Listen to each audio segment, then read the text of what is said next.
Halo, assalamualaikum warahmatullahi wabarakatuh. Jumpa lagi ya sama saya Sitanisin Deso. Gimana kabar sobat semua? Baik-baik saja ya. Oke, di tangan saya ini ada HP gaming dari brand Sharp. Nah, jadi kronologi HP ini itu setelah dibuat game, tiba-tiba auto mati total. Nah, ini saya coba cas, itu hanya 0,1 ampere. Perhatiin, hanya 0,1 ampere. Artinya ini almarhum ya. Apakah baterainya yang ngedrop? Bukan. Baterai ngedrop itu tidak di 0,1 ampere dan diam. Baterai ngedrop biasanya 0,3, 0,4 ya. Nah, ini hanya 0,1.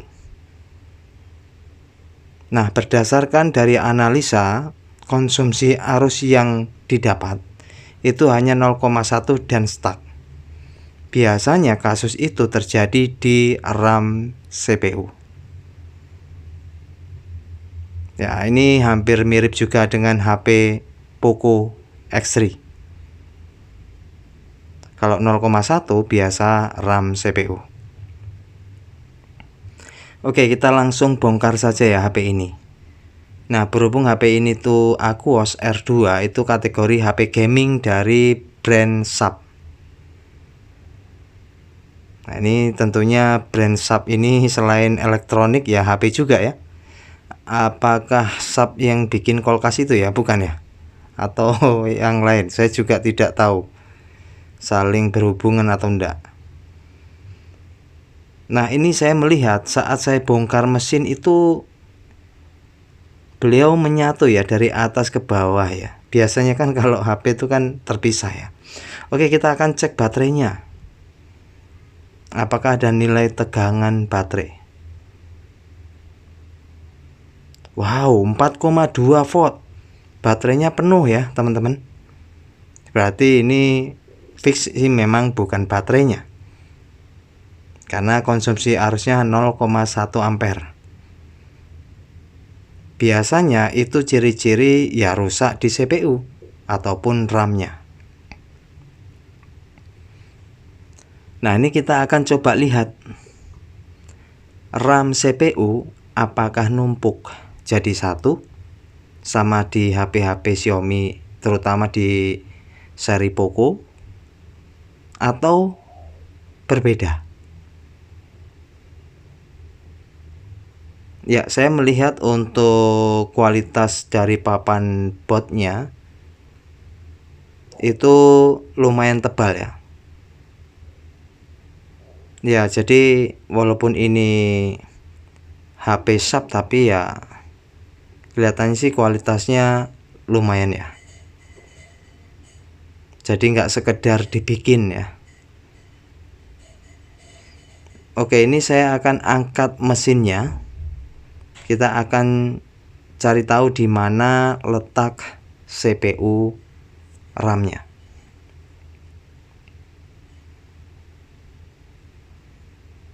Ya, ini sudah terangkat.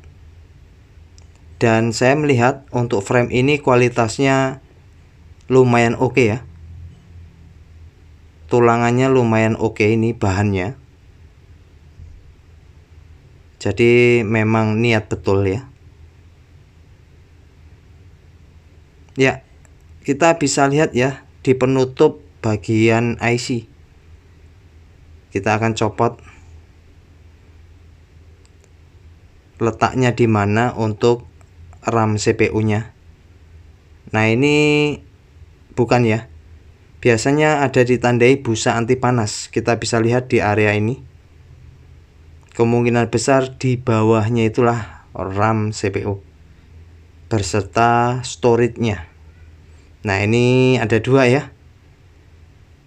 Yang ini MMC atau UFS ya.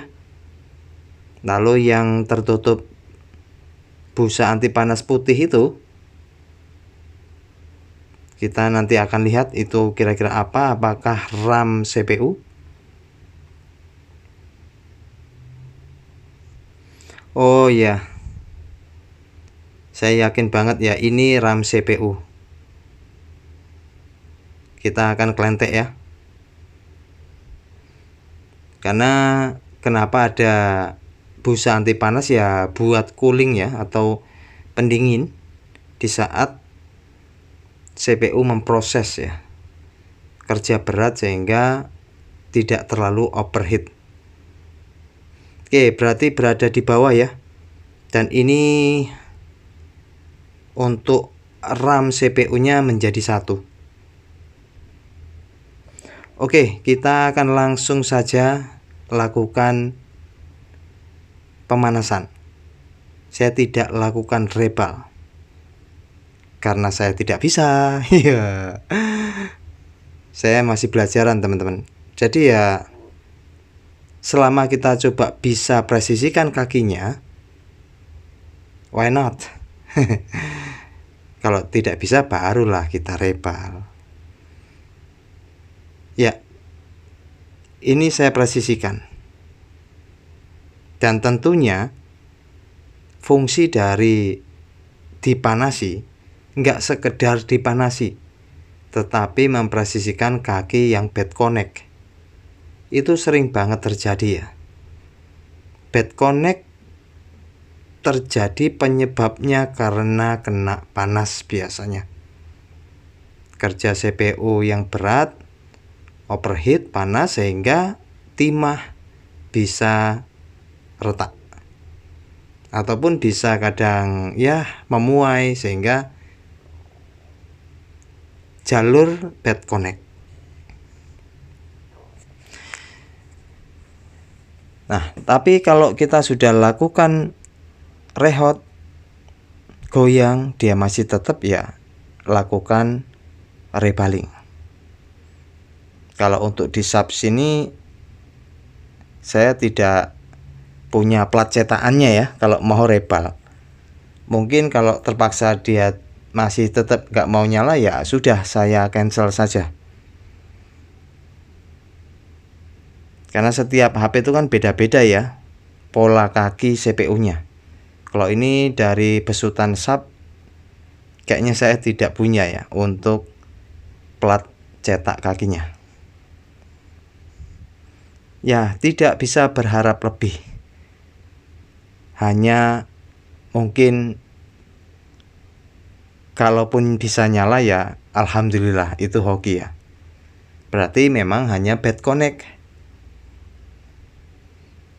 Nah, ini buat teman-teman yang memulai belajar servis HP, saya sarankan terus berlatih ya supaya terbiasa. Entah itu rebaling, entah itu ganti, intinya berlatih tiap hari. Saya doakan semoga semuanya pasti akan bisa dengan seiring waktu. Yang penting tetap semangat dan pantang menyerah ya, walaupun ya kondisi saat ini tuh kan kompleks ya. Udah sepi, kemarau, finansial kurang bagus. Apalagi ya konten kreator ngeluh lagi ya. Ya karena memang kenyataan ya. Ya mudah-mudahan cepat berlalu dan berubah menjadi lebih baik. Amin.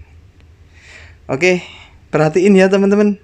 Saat saya coba cas dia langsung nyala dan alhamdulillah muncul subnya. Wah, ini TV apa kulkas nih? Oke, alhamdulillah ya muncul logonya. Ya, terjadi pengisian ya.